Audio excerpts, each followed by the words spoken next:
আইয়ুহাল্লাযীনা আমানুত্তাকুল্লাহ হাক্কা তুকাতিহি ওয়া লা তামুতুন্না ইল্লা ওয়া আনতুম মুসলিমুন। 3 নম্বর সূরা সূরা ইমরান 102 নম্বর আয়াত 3 থেকে 4 পারার মধ্যে আল্লাহ তাআলা বলেন, হে বিশ্বাসীগণ, হে মুত্তাকিগণ। ওইসব ব্যক্তিকে আল্লাহ তাআলা ঈমানদার মুত্তাকি বলেছে কে? যারা আল্লাহকে বিশ্বাস করে মেনে নিয়েছে, আল্লাহর ভয়ে কান্নাকাটি করে, তাদেরকে ঈমানদার বিশ্বাসী আল্লাহ তাআলা নাম রেখেছেন।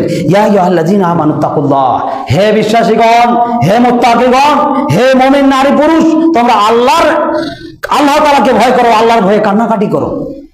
হাক্কা তুকাতিহি ওয়া লা তামুতুন্না ইল্লা ওয়া আনতুম মুসলিমুন। তোমরা ততদিন পর্যন্ত মৃত্যুবরণ করো না যতদিন পর্যন্ত তোমরা মুসলিম না হচ্ছ।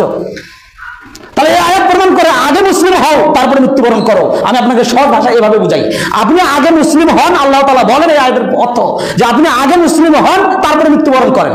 আগে মুসলিম তারপরে মৃত্যুবরণ। যদি মৃত্যুবরণ হয়ে যায় আর পরে যদি মুমিন মুসলিম হতে চান আর হওয়ার সুযোগ থাকবে না। এভাবে আল্লাহ তাআলা বলেন হাক্কা তুকাতিহি ওয়া লা তামুতুন্না ইল্লা ওয়া আনতুম মুসলিমুন। তোমরা যতদিন পর্যন্ত মুসলিম না হচ্ছ ততদিন পর্যন্ত তোমরা মৃত্যুবরণ করো না। এই আয়াতের অর্থ সহজ ভাষায় আমি আপনাকে বুঝাই। আল্লাহ তাআলা বলেন আগে মুসলিম হও পরে মৃত্যুবরণ করো, আগে মুসলিম হও পরে মৃত্যুবরণ করো। এজন্য আল্লাহ তাআলার কাছে দোয়া দরখাস্ত পেশ করে কান্নাকাটি করে আল্লাহকে বলতে হয় যে আল্লাহ, আমি যতদিন পর্যন্ত পুরোপুরি মুমিন মুসলিম মুত্তাকি না হচ্ছে আল্লাহ, ততদিন পর্যন্ত তুমি আমাকে মৃত্যুবরণ করিও না। আল্লাহুম্মা আমিন। এইভাবে দোয়া করতে হয়।